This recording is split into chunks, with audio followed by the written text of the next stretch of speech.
નમસ્કાર, હું છું Jayesh Patel. ESW enjoy science world YouTube ચેનલમાં આપ સૌનું હાર્દિક સ્વાગત છે. નમસ્કાર મિત્રો, આજે આપણે જોઈશું દેડકો, ફ્રોગ, જેને આપણે રાના ટાઇગ્રીના તરીકે ઓળખીએ છીએ. દેડકો જમીન અને મીઠા પાણી બંનેમાં વસવાટ કરે છે. આ રીતે જમીન ઉપર પણ રહે છે અને પાણીમાં પણ રહે છે. એ ઉભયજીવી છે.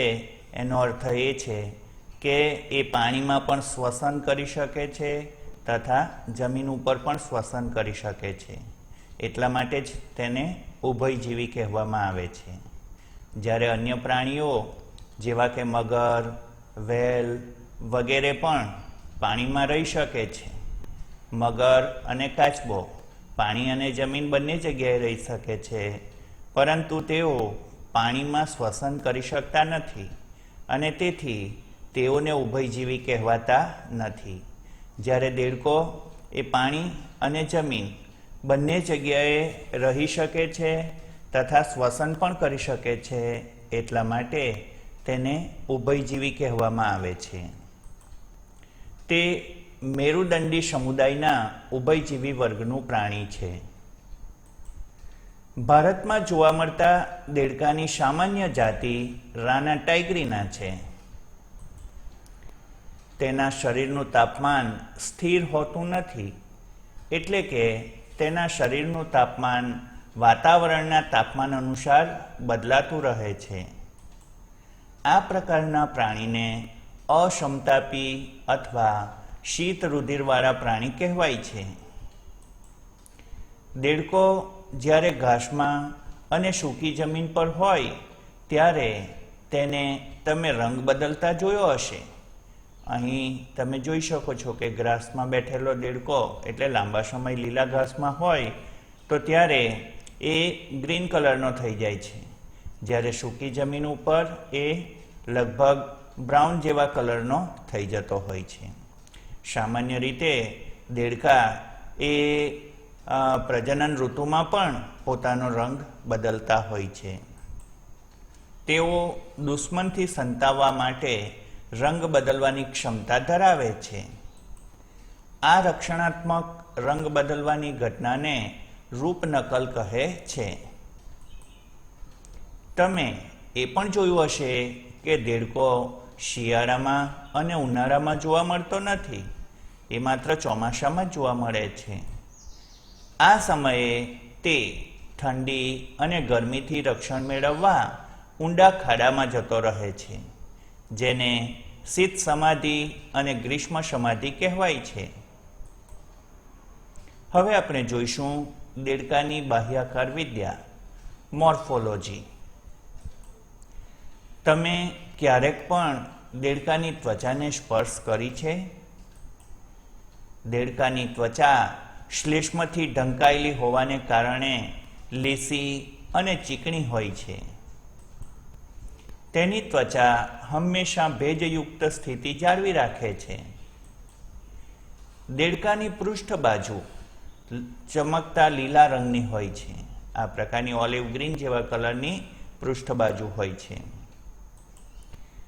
જેમાં અનિયમિત ઘેરા ટપકા હોય છે. આ રીતે એના ઉપર આવા ટપકા આવેલા જોવા મળે છે. વક્ષ બાજુ આછી પીળી હોય છે. આ રીતે એની વક્ષ બાજુ સ્પષ્ટ જુદી તરી આવે છે. દેડકો ક્યારેય પાણી પીતો નથી, પરંતુ ત્વચા દ્વારા તેનું શોષણ કરે છે. દેડકાનું શરીર શીર્ષ અને ધડ એમ બે ભાગમાં વિભાજિત થયેલું જણાય છે. આ પાઠ્યપુસ્તકની આકૃતિ અહીં બતાવી છે. દેડકાના શરીરનો આગળનો ભાગ જે છે, જેને શીર્ષ કહેવામાં આવે છે, એના ઉપર આ આંખ આવેલી હોય છે, અગ્ર ઉપાંગ, પશ્ચ ઉપાંગ, અને આ ભાગને ધડ કહેવાય છે. દેડકામાં પૂંછડી અને ગરદનનો અભાવ હોય છે. એના મુખ ઉપર એક જોડ નાસિકાના છિદ્ર આવેલા હોય છે. આ રીતે એના મુખના આગળના ભાગે આવા નાસિકાના છિદ્રો હોય છે. આંખો બહારની તરફ ઉપસેલી અને પારદર્શક પટલથી ઢંકાયેલી હોય છે, જેથી પાણીની અંદર આંખો બચાવ થઈ શકે.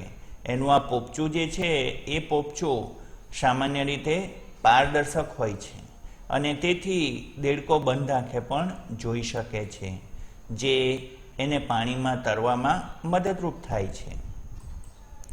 આંખોની બાજુ સાઈડ ઉપર કર્ણપટલ અથવા કાન આવેલા હોય છે. દેડકામાં બાહ્ય કર્ણ કે મધ્ય કર્ણ હોતો નથી. એનો કર્ણપટલ સીધો બહારની સપાટી ઉપર આવી ગયેલો હોય છે, જે ધ્વનિના સંકેતોને ગ્રહણ કરવાનું કાર્ય કરે છે. અગ્ર અને પશ્ચ ઉપાંગ તરવા, ચાલવા, ફરવા અને ખાડો ખોદવા માટે કાર્ય કરે છે. અગ્ર ઉપાંગમાં 4 આંગળીઓ આવેલી હોય છે, જ્યારે પશ્ચ ઉપાંગમાં 5 આંગળીઓ આવેલી હોય છે, જે લાંબી અને માંસલ હોય છે તથા આવા પટલથી જોડાયેલી હોય છે. આ રીતે આ પટલથી જોડાયેલી હોય છે અને તેથી એ તરવામાં એને ખૂબ જ મદદરૂપ થાય છે. એ હલેસાની જેમ કાર્ય કરે છે, જેથી તે તરવામાં મહત્વની ભૂમિકા ભજવે છે. દેડકામાં બાહ્ય લિંગભેદ જોવા મળે છે. લિંગભેદ એટલે નર અને માદા બંને એના જુદા જુદા લક્ષણો એ સ્પષ્ટ દર્શાવે છે.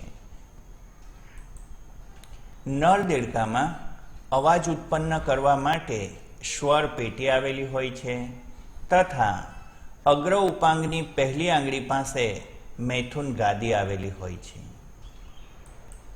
જેનો માદામાં અભાવ હોય છે. હવે આપણે જોવાના છે દેડકાની અંતઃસ્થ રચના, જેમાં એના વિવિધ તંત્રોનો અભ્યાસ કરીશું. દેડકાની દેહ ગુહામાં પૂર્ણ વિકસિત રચના ધરાવતા અને કાર્ય કરતા અંગતંત્રો જેવા કે પાચન તંત્ર, પરિવહન તંત્ર, શ્વસન તંત્ર, ચેતાતંત્ર, ઉત્સર્જન તંત્ર અને પ્રજનન તંત્ર આવેલા હોય છે. અહીં આકૃતિમાં પાઠ્યપુસ્તકની આકૃતિ અહીં બતાવી છે, જેમાં સંપૂર્ણ પાચન તંત્ર દર્શાવતા દેડકાની આંતરિક રચનાનું આકૃતિમય નિરૂપણ કરેલ છે.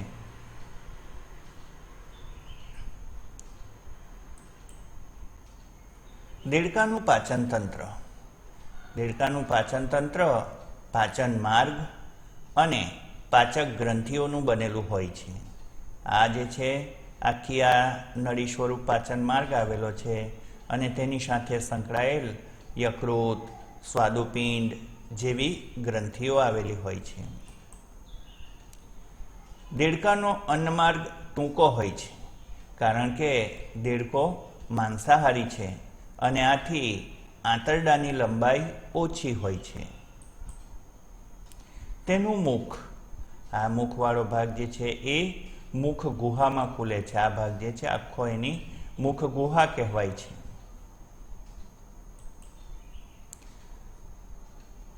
મુખ ગુહા પછી કંઠનળી આવેલી હોય છે.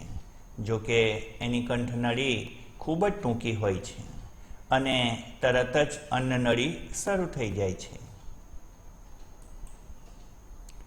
અન્નનળી એક ટૂંકી નળી છે, બહુ નાની સરખી નળી હોય છે. જુઓ, અહીંયાથી આ અન્નનળી શરૂ થાય છે આટલે સુધી અને ત્યાર પછી જઠર શરૂ થઈ જાય છે, જે જઠરમાં ખુલે છે. આ જઠર છે. જઠર આગળ વધીને આંતરડા, આ જે છે આ જઠર પછી આંતરડા, મળાશય અને અંતમાં અવસાણી દ્વારા બહાર ખુલે છે. યકૃત, એની ઉપપાચક ગ્રંથિઓમાં યકૃત અને સ્વાદુપિંડ આવેલા છે, જેમાં યકૃત જે છે એ પિત્તરસનો સ્ત્રાવ કરે છે, જેનો સંગ્રહ પિત્તાશયમાં થાય છે. સ્વાદુપિંડ એ પણ એક પાચન ગ્રંથિ છે, જે સ્વાદુરસનો સ્ત્રાવ કરે છે, જે પાચક ઉત્સેચકો ધરાવે છે. સામાન્ય રીતે યકૃતમાં ઉત્પન્ન થતો પિત્તરસ કે જે પિત્તાશયમાં સંગ્રહ પામે છે, એ પિત્તરસમાં કોઈ પણ પાચક ઉત્સેચક હોતો નથી, જ્યારે સ્વાદુપિંડમાંથી ઉત્પન્ન થતા સ્વાદુરસમાં અનેક પાચક રસો આવેલા હોય છે. દેડકો તેની દ્વિશાખી જીભ દ્વારા ખોરાકને પકડે છે. આ રીતે એની જીભ જે છે દ્વિશાખી હોય છે અને ચીકણી તથા માંસલ હોય છે, સ્ટ્રેચેબલ હોય છે. જઠરની દિવાલો દ્વારા સ્ત્રવિત હાઇડ્રોક્લોરિક એસિડ અને જઠર રસ દ્વારા ખોરાકનું પાચન થાય છે. અર્ધપાચિત ખોરાકને આમપાક કહે છે. તો આ રીતે જઠરની અંદર ખોરાક અપૂર્ણ પાચિત થાય છે, જેને આમપાક તરીકે ઓળખવામાં આવે છે. એ એસિડિક હોય છે, અમ્લીય હોય છે, અને તેથી તેને આમપાક કહેવાય છે. જઠરમાંથી પસાર થઈને આંતરડાના પ્રથમ ભાગ પક્વાશયમાં પહોંચે છે. અહીંયાથી ખોરાક આ ભાગમાં આવે છે. પક્વાશય પિત્તાશયમાંથી પિત્તરસ અને સ્વાદુપિંડનો સ્વાદુરસ એ સામાન્ય પિત્તનળી દ્વારા પ્રાપ્ત કરે છે. એટલે કે પક્વાશયની અંદર પિત્તરસ પણ આવે છે અને સ્વાદુરસ પણ આવે છે. પિત્ત ચરબીનું તૈલોદીકરણ કરે છે અને સ્વાદુરસ એ કાર્બોદિત અને પ્રોટીનનું પાચન કરે છે. આ બંને શબ્દો વિશે આપણે પાચનની ક્રિયામાં અભ્યાસ કરીશું. પાચનની અંતિમ પ્રક્રિયા આંતરડામાં થાય છે. પાચિત ખોરાક આંતરડાની અંદરની દિવાલમાં આવેલા ઘણા આંગળીઓની ગળીઓ જેવી રચના દ્વારા શોષાય છે, જેને રસાંકુરો કહેવાય છે. અપાચિત ઘન ખોરાક મળાશયમાં પહોંચે છે અને તે અવસારણીમાંથી બહાર જાય છે. હવે આપણે જોઈશું શ્વસન. દેડકો એ ચામડી દ્વારા, ફેફસા દ્વારા અને મુખ ગુહા દ્વારા શ્વસન કરે છે. જ્યારે એ જમીનમાં, એટલે કે શીત સમાધિ અને ગ્રીષ્મ સમાધિ દરમિયાન જમીનમાં હોય છે અથવા તો પાણીમાં હોય છે, ત્યારે એ 100% ચામડી દ્વારા શ્વસન કરે છે. એટલે કે ઓક્સિજન લે છે અને કાર્બન ડાયોક્સાઇડ બહાર કાઢે છે. જ્યારે એ જમીન પર હોય ત્યારે લગભગ 70% જેટલું શ્વસન ચામડી દ્વારા કરતો હોય છે. દેડકા પાણી અને જમીન એમ બંને જગ્યાએ બે જુદી જુદી રીતે શ્વસન કરે છે. પાણીમાં ત્વચા એક શ્વસનાંગનું કાર્ય કરે છે. આ ત્વચીય શ્વસન અહીં બતાવ્યું છે. ત્વચામાં પ્રસરણ દ્વારા પાણીમાં ઓગળેલા ઓક્સિજનનું વાત વિનિમય થાય છે. જમીન પર મુખ ગુહા, ત્વચા અને ફેફસા શ્વસનાંગો તરીકે વર્તે છે. ફેફસા દ્વારા થતા શ્વસનને ફુફુસીય શ્વસન કહે છે. ફેફસાની એક જોડ લંબાયેલ અંડાકાર ગુલાબી રંગની થેલી જેવી રચના હોય છે, જે ધડના ઉપરી ભાગ એટલે કે ઉરસમાં આવેલી હોય છે. હવા નાસિકા છિદ્રોમાંથી પ્રવેશી મુખ ગુહા અને પછી ફેફસા સુધી પહોંચે છે.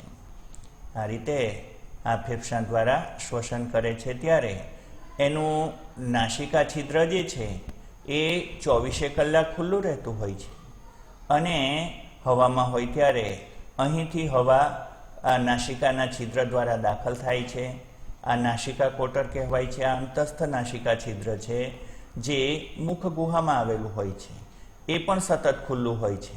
અને આ રીતે બાહ્ય નાસિકા છિદ્રમાં થઈને અંતઃનાસિકા છિદ્ર દ્વારા હવા મુખ ગુહામાં આવે છે અને ત્યાંથી પછી ફેફસામાં દાખલ થાય છે, એટલે કે ફેફસા સુધી હવા પહોંચે છે. આપણે જોઈ ગયા કે દેડકો એ શિયાળામાં અને ઉનાળામાં જમીનમાં ઊંડો ઉતરી જાય છે. તે દરમિયાન તે ગ્રીષ્મ નિદ્રા અને શીત નિદ્રા માણે છે. આ સમય દરમિયાન તે એટલે કે દેડકો માત્ર ત્વચા દ્વારા જ શ્વસન કરે છે. હવે આપણે જોઈશું પરિવહન તંત્ર. દેડકાના પરિવહન તંત્ર એ બંધ પ્રકારનું પરિવહન તંત્ર ધરાવે છે અને આ રીતે એમાં સ્પષ્ટ એવું ધમની તંત્ર, શિરાતંત્ર અને ખૂબ સુવિકસિત એવું હૃદય ધરાવે છે. દેડકાનું પરિવહન તંત્ર પૂર્ણ વિકસિત અને બંધ પ્રકારનું હોય છે. તેમાં લસિકા તંત્ર પણ જોવા મળે છે. એટલે કે રુધિરાભિસરણ તંત્રમાં હૃદય, રુધિરવાહિનીઓ અને રુધિરનો સમાવેશ થાય છે. લસિકા તંત્ર એ લસિકા વાહિનીઓ અને લસિકા ગાંઠોનું બનેલું હોય છે. હૃદય એ માંસલ રચના છે જે દેહ ગુહાની ઉપરની બાજુએ આવેલી હોય છે. તે 3 કોટર ધરાવે છે, 2 કર્ણકો અને 1 ક્ષેપક. તે પાતળા પારદર્શક પટલ વડે ઢંકાયેલું હોય છે જેને પરિરુદ આવરણ કહેવાય છે. હૃદયની પૃષ્ઠ બાજુએ ત્રિકોણાકાર રચના જોવા મળે છે જેને શિરાકોટર કહે છે. તે હૃદયના જમણા કર્ણક સાથે જોડાયેલું રહે છે તથા મહાશિરાઓ દ્વારા રુધિર પ્રાપ્ત કરે છે. આગળની તરફેથી 2 અગ્ર મહાશિરા અને પાછળથી 1 પશ્ચ મહાશિરા દ્વારા સમગ્ર રુધિરમાંથી તેઓ રુધિર પ્રાપ્ત કરે છે અને શિરાકોટરમાં એકઠું થાય છે. શિરાકોટરમાં આવેલું રુધિર ત્યારબાદ જમણા કર્ણકની પૃષ્ઠ બાજુએ આવેલ આ છિદ્ર દ્વારા અંદરથી દાખલ થાય છે. હૃદયની વક્ષ સપાટી પર એક થેલી જેવી રચના આવેલી હોય છે જેને શંકુધમની તરીકે ઓળખવામાં આવે છે.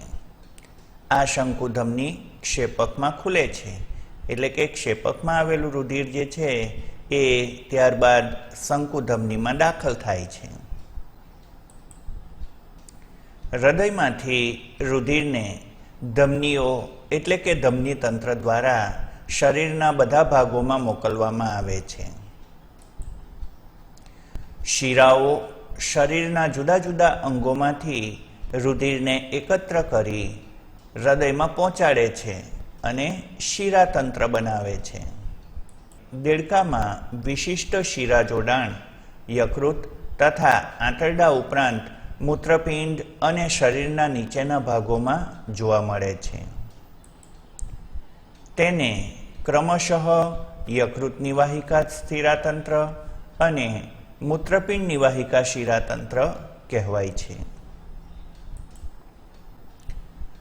રુધિર એ રુધિર રસ અને રુધિર કોષો ધરાવે છે. રુધિરના બંધારણમાં મુખ્ય 2 ઘટકો હોય છે, પ્લાઝ્મા અને સેલ્સ. પ્લાઝ્મા એટલે કે રુધિર રસ અને રુધિર કોષો.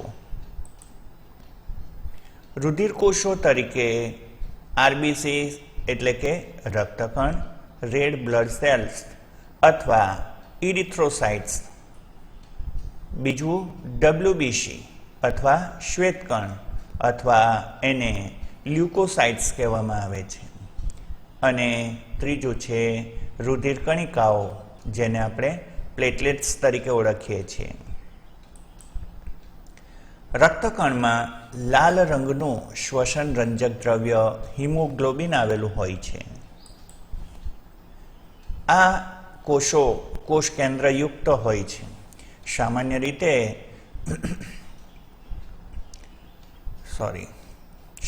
રીતે દેડકાના રક્તકણો કોષ કેન્દ્રયુક્ત હોય છે, જ્યારે આપણા સૌના રક્તકણો કોષ કેન્દ્રવિહીન હોય છે. લસિકા રુધિરથી અલગ હોય છે, કારણ કે તેમાં કેટલાક પ્રોટીન તેમજ રક્તકણનો અભાવ હોય છે. પરિવહન દરમિયાન રુધિર પોષક તત્વો, વાયુઓ અને પાણી નિયત સ્થાને લઈ જાય છે. રુધિરનું પરિવહન માંસલ હૃદયના ધબકવાની ક્રિયા દ્વારા થાય છે. નાઇટ્રોજનયુક્ત નકામા દ્રવ્યોના નિકાલ પૂર્ણ વિકસિત ઉત્સર્જન તંત્ર દ્વારા થાય છે. દેડકાની અંદર આ ઉત્સર્જન તંત્ર પણ ખૂબ સારી રીતે વિકાસ પામેલું છે. ઉત્સર્જન તંત્ર જોઈશું. ઉત્સર્જન તંત્રમાં એક જોડ મૂત્રપિંડ, મૂત્રવાહિની, અવસારણી અને મૂત્રાશયનો સમાવેશ થાય છે. મૂત્રપિંડ એ ગાઢ રાતા રંગના અને વાલ આકારના હોય છે અને તે દેહ ગુહામાં થોડાક પાછળની બાજુએ કરોડ સ્તંભની બંને બાજુએ ગોઠવાયેલા હોય છે. પ્રત્યેક મૂત્રપિંડ ઘણા બધા રચનાત્મક અને ક્રિયાત્મક એકમના બનેલા હોય છે, જેને મૂત્રપિંડ નલિકાઓ અથવા નેફ્રોન્સ કહે છે. નર દેડકામાં મૂત્રવાહિની મૂત્રપિંડમાંથી મૂત્ર જનનવાહિની સ્વરૂપે બહાર નીકળે છે. આ રીતે નર દેડકાની અંદર મૂત્રવાહિની જે છે એ પ્રજનન કોષોનું પણ વહન કરતી હોય છે અને તેથી તેને મૂત્ર જનનવાહિની કહેવાય છે. આ મૂત્ર જનનવાહિની અવસારણીમાં ખુલે છે. માદા દેડકામાં મૂત્રવાહિની અને અંડવાહિની એ અવસારણીમાં અલગ અલગ ખુલે છે.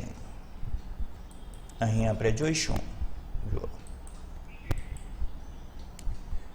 આ જે છે આ મૂત્રવાહિની અને આ છે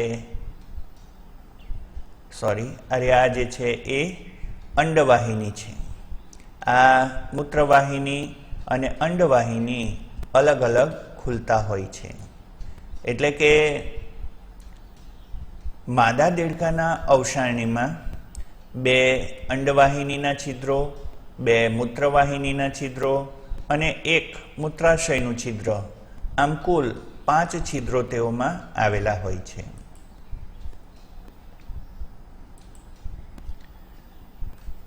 એક પાતળી દિવાલવાળું મૂત્રાશય જે મળાશયની વક્ષ બાજુએ આવેલું હોય છે તે પણ અવસારણીમાં ખુલે છે. દેડકો યુરિયાનું સર્જન કરે છે. આથી તેને યુરિયા ત્યાગી પ્રાણી અથવા યુરિયોટેલિક કહે છે. ઉત્સર્ગ દ્રવ્યો રુધિર દ્વારા મૂત્રપિંડમાં વહન પામે છે. ધમની તંત્ર દ્વારા આ રીતે મૂત્રપિંડમાં આવે છે. ત્યાં આગળ તે અલગ કરી દેવામાં આવે છે અને તેનું ઉત્સર્જન એટલે કે નિકાલ કરવામાં આવે છે. નિયંત્રણ અને સહનિયમન. નિયંત્રણ અને સહનિયમન તંત્ર દેડકામાં પૂર્ણ વિકસિત હોય છે. તેમાં અંતઃસ્ત્રાવી ગ્રંથિઓ અને ચેતાતંત્ર બંને જોવા મળે છે. શરીરના જુદા જુદા અંગોમાં રાસાયણિક સહનિયમન અંતઃસ્ત્રાવો દ્વારા સંપન્ન થાય છે કે જે અંતઃસ્ત્રાવી ગ્રંથિઓ દ્વારા સ્ત્રવિત થતા હોય છે. દેડકાની મુખ્ય અંતઃસ્ત્રાવી ગ્રંથિઓ જેવી કે પિચ્યુટરી ગ્રંથિ, થાઇરોઇડ ગ્રંથિ, પેરાથાઇરોઇડ ગ્રંથિ, થાઇમસ ગ્રંથિ, પિનિયલ કાય, સ્વાદુપિંડના કોષપુંજો, એડ્રિનાલ અને જનનપિંડો આ દેડકાની મુખ્ય અંતઃસ્ત્રાવી ગ્રંથિઓ છે. ચેતાતંત્રના આયોજનમાં મધ્યવર્તી ચેતાતંત્ર કે જેમાં મગજ અને કરોડરજ્જુનો સમાવેશ થાય છે, અને પરિઘવર્તી ચેતાતંત્ર કે જેમાં મગજમાંથી નીકળતી મસ્તિષ્ક ચેતાઓ અને કરોડરજ્જુમાંથી નીકળતી કરોડરજ્જુ ચેતાઓનો સમાવેશ થાય છે. સ્વયંવર્તી ચેતાતંત્ર એ બે ભાગમાં વહેંચાયેલું હોય છે, અનુકંપી ચેતાતંત્ર અને પરાનુકંપી ચેતાતંત્ર. એના વિશે આપણે પાછળથી ભણવાના છીએ એટલે અત્યારે ઉલ્લેખ વધુ કરતા નથી. મગજમાંથી 10 જોડ મસ્તિષ્ક ચેતાઓ ઉદ્ભવે છે.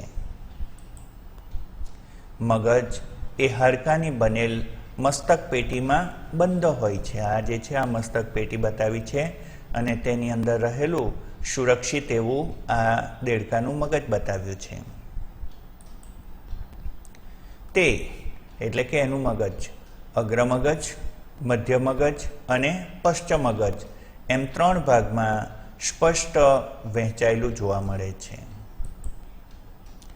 અગ્રમગજમાં ઘ્રાણપિંડો, બૃહદ મસ્તિષ્ક ગોળાર્ધ અને આંતરમસ્તિષ્કનો સમાવેશ થાય છે. મધ્ય મગજમાં એક જોડ દ્રષ્ટિપિંડનો સમાવેશ થાય છે. પશ્ચિમ મગજમાં અનુમસ્તિષ્ક, આ જે છે બહુ ચપટી રચના હોય છે અનુમસ્તિષ્ક, અને ત્યાર પછી લંબ મજ્જા, આમ 2 ઘટકોનો સમાવેશ થાય છે. લંબ મજ્જા એ મહાછિદ્રમાંથી પસાર થઈને કરોડ સ્તંભમાં આવેલ કરોડરજ્જુ સાથે જોડાયેલ હોય છે. દેડકામાં વિવિધ પ્રકારના સંવેદાંગો હોય છે. અહીં જુઓ, આ ચામડી જે છે સ્પર્શ સંવેદી છે, આ આંખ દ્રષ્ટિ સંવેદી છે, નોસ્ટ્રેલ જે ગંધ સંવેદી છે, જીભ સ્વાદ સંવેદી છે, અને કર્ણપટલ હિયરિંગ જે શ્રવણ સંવેદી છે. જેમ કે સ્પર્શ સંવેદી અંગ સંવેદી અંકુરકો, સ્વાદ કલિકાઓ, ગંધ નાસિકાના અધિચ્છદ દ્વારા, દ્રષ્ટિ આંખ દ્વારા અને શ્રવણ કર્ણપટલ અને અંતઃકર્ણ દ્વારા. આ બધામાં આંખો અને અંતઃકર્ણ એ સુવિકસિત હોય છે અને બાકીના સંવેદાંગો માત્ર ચેતાતંતુના છેડા પર કોષોના ગુચ્છાઓ સ્વરૂપે આવેલ હોય છે. દેડકામાં એક જોડ ગોળાકાર આંખો ખોપરીમાં આવેલ નેત્ર ગુહામાં ગોઠવાયેલ હોય છે. આ જે છે ઓર્બિટ, એને નેત્ર ગુહા કહેવાય છે. એની અંદર એ આંખ ગોઠવાયેલ હોય છે. તે સામાન્ય આંખો ધરાવે છે, એટલે કે આપણી જેમ સાદી આંખો કહેવાય છે, જ્યારે વંદાની અંદર સંયુક્ત આંખ આવેલી હોય છે. દેડકામાં બાહ્ય કર્ણનો અભાવ હોય છે. ડાયરેક્ટ કર્ણપટલ એ શરીરની બહાર ખુલતો હોય છે. બહારથી માત્ર કર્ણપટલ જ દેખાય છે. કર્ણ એક એવું અંગ છે જે શ્રવણ ઉપરાંત સમતુલનનું પણ કાર્ય કરે છે. હવે આપણે જોઈશું દેડકામાં પ્રજનન તંત્ર. દેડકો એક લિંગી પ્રાણી છે અને સ્પષ્ટ લિંગ ભેદ દર્શાવે છે. નર અને માદા બાહ્યાકાર દ્રષ્ટિએ પણ સ્પષ્ટ જુદા દેખાય છે. દેડકામાં નર અને માદા પ્રજનન તંત્ર પૂર્ણ વિકસિત હોય છે. નર પ્રજનન તંત્રમાં એક જોડ પીળાશ પડતા અંડાકાર શુક્રપિંડ આવેલા હોય છે. અહીં આ શુક્રપિંડ બતાવ્યા છે. આ પાઠ્યપુસ્તકની આકૃતિ બતાવી છે જેમાં આ શુક્રપિંડ છે.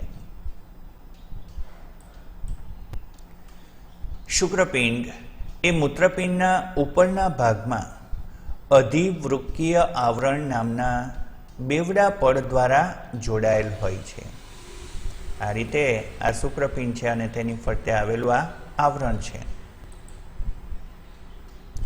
જે એટલે કે અધિવૃક્કીય આવરણને શુક્રપિંડ બંધ કહે છે. શુક્રવાહિકાઓની સંખ્યા.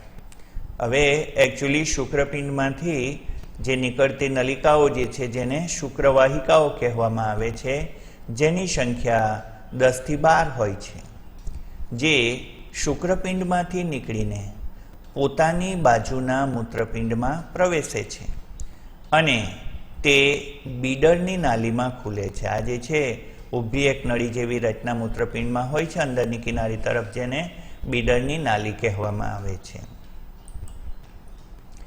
જે અંતમાં મૂત્રવાહિનીમાં ખુલે છે. આ બીડરની નાલી જે છે એ અનુપ્રસ્થ સંગ્રહણ નલિકાઓ મારફતે આ મૂત્રવાહિનીમાં ખુલતી હોય છે અને આ રીતે નર દેડકાની અંદર આ મૂત્રવાહિની અને જનનવાહિની બંને એક થઈ જાય છે, જેને મૂત્રજનનવાહિની કહેવાય છે. હવે મૂત્રવાહિનીને મૂત્રજનનવાહિની કહેવાય છે. તો આ રીતે મૂત્રપિંડમાંથી બહાર આવેલી જે નલિકા, જેને આપણે મૂત્રજનનવાહિની કહીશું. મૂત્રપિંડમાંથી બહાર નીકળીને આ મૂત્રજનનવાહિની અવસારણીમાં આવે છે, અવસારણીની અંદર ખુલે છે. અવસારણી એક નાનું મધ્ય કોટર છે. અહીંયા અવસારણી બતાવી છે, જેમાં આ રીતે આ મળાશય પછીનો જે ભાગ જે છે દેડકામાં, જેને અવસારણી કહેવાય છે, ક્લોએકા, એમાં માદા દેડકો હોય તો તેની અંદર 2 અંડવાહિનીના છિદ્રો હોય છે. નર દેડકાની અંદર 2 મૂત્રજનનવાહિનીના છિદ્રો હોય છે. માદાની અંદર આ માત્ર મૂત્રવાહિનીના છિદ્ર કહેવાય છે. અને આ મૂત્રાશય છે એ મૂત્રાશયનું છિદ્ર પણ આ અવસારણીમાં ખુલતું હોય છે. એટલે કે માદા દેડકાની અંદર આવા માદા દેડકાના અવસારણીમાં 5 છિદ્રો હોય છે. નર દેડકાની અવસારણીમાં 3 છિદ્રો હોય છે. અને છેલ્લે જો કે અવસારણી દ્વાર મારફતે શરીરની બહાર ખુલતી હોય છે. તો આ અવસારણી જે છે એ ઉત્સર્ગ પદાર્થો, મૂત્ર અને શુક્રકોષોને બહાર મોકલવાનું કાર્ય કરે છે. માદા પ્રજનન અંગોમાં એક જોડ અંડપિંડ, આ રીતે એની અંદર મૂત્રપિંડની બાજુમાં આવેલા આવા એક જોડ અંડપિંડ એ મૂત્રપિંડની નજીક ગોઠવાયેલા હોય છે, પરંતુ તેનો ક્રિયાત્મક રીતે મૂત્રપિંડ સાથે કોઈ સંબંધ હોતો નથી. જ્યારે નરની અંદર આવેલા શુક્રપિંડ જે છે એ ક્રિયાત્મક રીતે મૂત્રપિંડ સાથે પૂરેપૂરા સંકળાયેલા હોય છે. આ માદા દેડકાનું પ્રજનન તંત્ર એની પાઠ્યપુસ્તકની આકૃતિ અહીં બતાવી છે.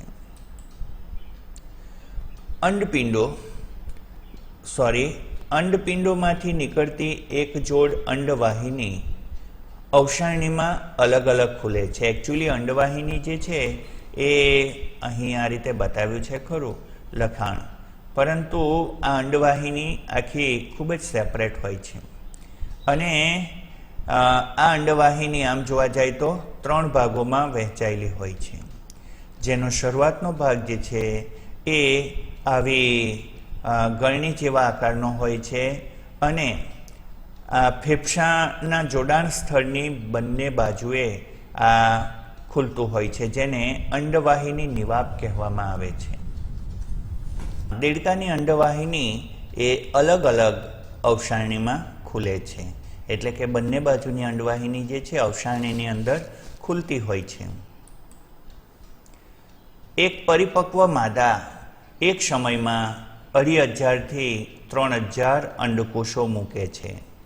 સામાન્ય રીતે આ માદા દેડકો જે છે પોતાના અંડકોષોનો પાણીમાં ત્યાગ કરે છે. જનરલી સમાગમ દરમિયાન માદા દેડકો પોતાના અંડકોષોનો પાણીમાં ત્યાગ કરે છે તે વખતે નર દેડકો પોતાના શુક્રકોષોનો એના ઉપર ત્યાગ કરતો હોય છે અને આ રીતે શુક્રકોષો અને અંડકોષોનું મિલન શરીરની બહાર થતું હોય છે, પાણીમાં થતું હોય છે, એટલે કે દેડકામાં બાહ્ય ફલન જોવા મળે છે એમ કહેવાય. ભ્રૂણ વિકાસ ડિંબ સ્વરૂપે થાય છે, એટલે કે આ દેડકો જે અંડકોષોનો અને શુક્રકોષોનો પાણીમાં ત્યાગ કરે, બાહ્ય ફલન થાય, એમાંથી ઈંડા બને. આ ઈંડામાંથી નીકળતું બચ્ચું જે છે, સંતતિ, એ માતા પિતા કરતાં જુદા જ સ્વરૂપનું હોય છે અને જેને નવજાત ટેડપોલ તરીકે ઓળખવામાં આવે છે. આ ટેડપોલ ત્યારબાદ તેના શરીરની રચના અને દેહધર્મ વિદ્યાની દ્રષ્ટિએ ઘણા બધા ફેરફારો અનુભવે છે અને ત્યાર પછી એ માતા પિતા જેવું સ્વરૂપ ધારણ કરે છે. આ આખી સમગ્ર પ્રક્રિયા જે છે તેને રૂપાંતરણ કહેવામાં આવે છે. એટલે કે ભ્રૂણ વિકાસ એ ડિંબ સ્વરૂપે થાય છે, જેને ટેડપોલ કહેવામાં આવે છે. જેમાં ટેડપોલ રૂપાંતરણની વિવિધ અવસ્થાઓમાંથી પસાર થઈને પુખ્ત દેડકામાં ફેરવાય છે. દેડકા મનુષ્ય માટે લાભદાયી પ્રાણી છે, કારણ કે તે કીટકોને ખાય છે અને પાકનું રક્ષણ કરે છે. દેડકો પર્યાવરણીય સંતુલન જાળવી રાખે છે, કારણ કે તે નિવસન તંત્રની આહાર શૃંખલા અને આહાર જાળ માટેની મહત્વની કડી છે. કેટલાક દેશોમાં દેડકાના માંસલ પગ મનુષ્ય દ્વારા ખોરાક તરીકે ખવાય છે.